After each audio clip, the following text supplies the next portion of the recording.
Masu iya magana kan ce, waɗanda suka manta tarihi an yanke musu hukuncin maimaita shi. Wannan wani abu ne da ya kamata a yi la'akari da shi a Bangladesh, saboda sabbin shugabannin riƙon ƙwarya sun yi aniyar shafe abubuwan tarihi kuma su lalata darussan da suka bari. Shin ko Donald Trump zai ayyana dokar ta-baci tare da tura sojoji don korar miliyoyin mutane daga Amurka? Za mu kawo muku kalaman da yi a baya-bayan nan. Yaƙin Ukraine ya shafe kwana 1000 kuma gashi yanzu lokaci yana hararar Zelensky. Za mu kawo muku wasu bayanai daga taron G20, yadda China da Indiya ke fafatawa don jagorancin kudancin duniya. Wannan da ma wasu labaran, amma kafin nan ga kanun labaran duniya. Marabanku da zuwa Mahanga TV wacce ke kawo muku cikakkun labaran duniya. Sunana Sani Yakubu. Ministan harkokin wajen Indiya Shin ya gana da takwaransa na kasar Sin. Shugabannin biyu sun gana ne a gefen taron G20 da aka yi a Brazil.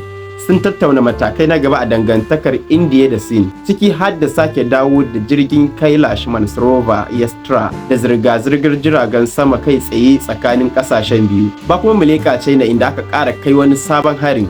Yara da dama ne suka jikkata bayan wata mota ta yi hatsari. Babu tabbas ko motar ta kwace ne ko kuma da gangan aka yi hatsarin. Kwanaki kaɗan da suka wuce wani direban mota ya kutsa cikin jama'a a kudancin China da niyyar hallaka su. Shugaban Rasha Vladimir Putin zai ziyarci Indiya nan ba da jimawa ba. Kremlin ta ce tana aiki don ayyana ranar da ta dace. Mai yiwuwa ziyarar ta Putin ta kasance a farkon shekara mai zuwa. A watan Oktoba, shugaban na Rasha ya gana da Prime Minister Modi a Kazan yayin halartar taron BRICS. Ziyarar ƙarshe ta Putin a Indiya tun a watan Disamban 2021. 'Yan watanni kaɗan kafin fara yaƙin Ukraine. Igiyoyin ƙarƙashin teku guda biyu cikin tekun Baltic sun lalace. Ɗayan ya haɗa Lithuania da Sweden, ɗayan kuma ya haɗa Finland da Jamus. Tashe-tashen hankula na zuwa ne a daidai lokacin da ƙasashen yammacin duniya ke fara yaƙin basasa da kuma katsalandan ɗin Rasha da ababen more rayuwa na ƙarƙashin teku a duniya. A ɗaya ɓangaren kuma jagoran 'yan adawar Somaliland ne lashe zaben shugaban ƙasar, inda ya alkawarin taka rawar haɗin kai fiye da shugaban ƙasar mai barin gado, wanda ya sa ido akan yarjejeniyar da aka kulla da ƙasar Habasha a farkon wannan shekarar. A shekarar 1991, Somaliland ta ayyana 'yancin kai daga Somaliya. Jamhuriyar da ta ayyana kanta tana da matsayi mai muhimmanci a arewa maso yammacin Somaliya. Kamfanin SpaceX na Elon Musk ya harba tauraron dan adam na GSAT-2. To bari mu fara sharshin mu akan Bangladesh da Pakistan. Shin ko sun ajiye takaddamar da ke tsakanin su sun daidaita alakar su? Hakan wani abu ne wanda ba za a taba tsammanin sa ba a karkashin mulkin Sheikh Hasina, amma a yanzu komai ya wuce. Bangladesh ta yi wani abu da bata taba yin irin sa ba. Wani abu ne da bai taba faruwa da ita ba tun shekarar 1971, shekarar da aka kirkiri Bangladesh. Sun bar wani jirgin ruwan Pakistan na dakon kaya ya tsaya a Bangladesh. Yawancin lokaci ana safarar kayan Pakistan ta wasu kasashen ne kamar Singapore ko Sri Lanka. Amma a wannan lokacin jirgin ya tashi kai tsaye daga Karachi zuwa Chittagong. Jirgin ya fara tafiya ne daga kasar haɗaɗɗiyar daular Larabawa wato UAE. A Karachi ya yi lodin kayan albarkatun ƙasa zuwa Bangladesh don kai wata masana'antar tufafi da ke Dhaka. Sannan jirgin ya nufi Bangladesh kai tsaye. Jirgin ya tsaya ne a tashar jirgin ruwa na Chittagong a ranar 13 ga watan Nuwamba, kuma tun daga nan ya tashi zuwa Indonesia. Pakistan dai ta ji daɗin wannan tattaki, inda ta kira shi a matsayin wani babban mataki na bunƙasa harkokin kasuwanci a yankin. Kana suna sake tsammanin irin wannan musaya a nan gaba. Amma wannan zirga-zirgar ta jefa wasu tambayoyi guda biyu. Me yasa a da ba a yin wannan zirga-zirga tsakanin ƙasashen biyu, kuma me yasa sai yanzu? Amsar tambayar farko mai sauƙi ce.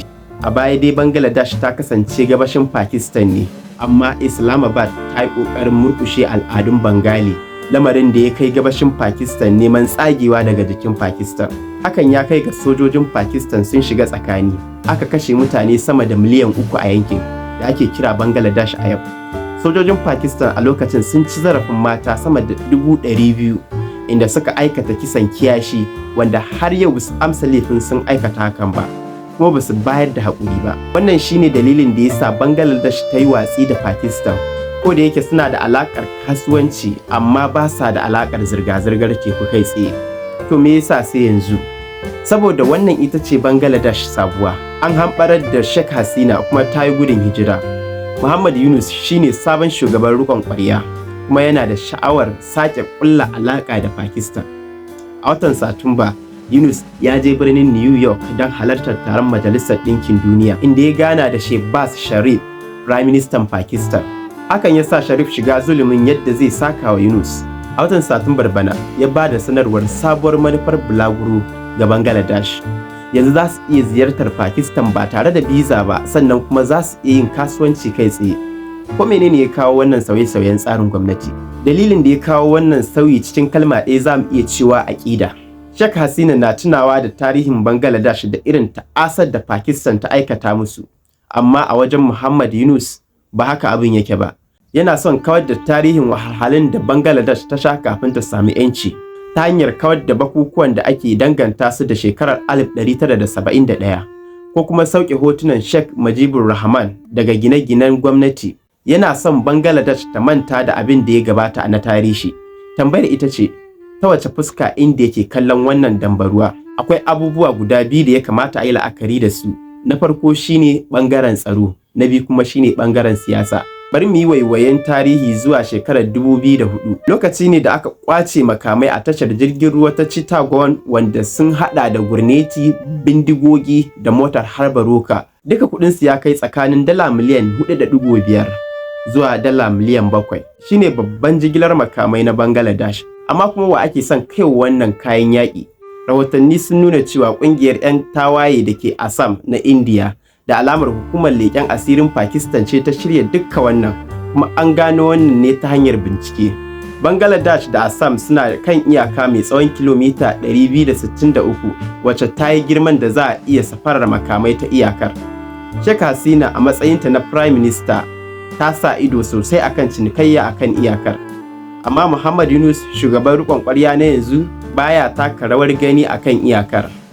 A watan da ya gabata, ya bayar da sanarwar wani sabon hukunci da ya yanke cewa ba za a sake bincikar kayayyaki daga Pakistan a Bangladesh ba. Gwamnatin da ta gabata ta kasance tana bincikar su, amma banda mulkin Yunus. A rubuce, dalilinsa na yin hakan shine don samun cinikayya mai kyau tsakanin ƙasashen guda biyu. Amma ga India zai haifar da matsaloli irin na tsaro. To yanzu ya kamata mu duba ɗaya ɓangaren. Kamar yadda muka ce, shine ɓangaren siyasa. Bangladesh ita ce amintacciyar India a kudancin Asiya, amma gashi yanzu Yunus yana daidaitawa da Pakistan. A watan Satumba ya matsa don ganin an farfado da SAARC, wato wata ƙungiyar kudancin Asiya da aka kafa ta don haɗin gwiwar yankin. Ƙungiyar na kama da Asiya ta kudancin Asiya. India na adawa da wannan mataki, amma ko kun san wa ke goyon bayansa? Pakistan. Don haka Dhaka da Islamabad sun ƙara samun kansa a ɓangare guda. Wannan kuma ya kamata ya damu jami'an gwamnati na New Delhi.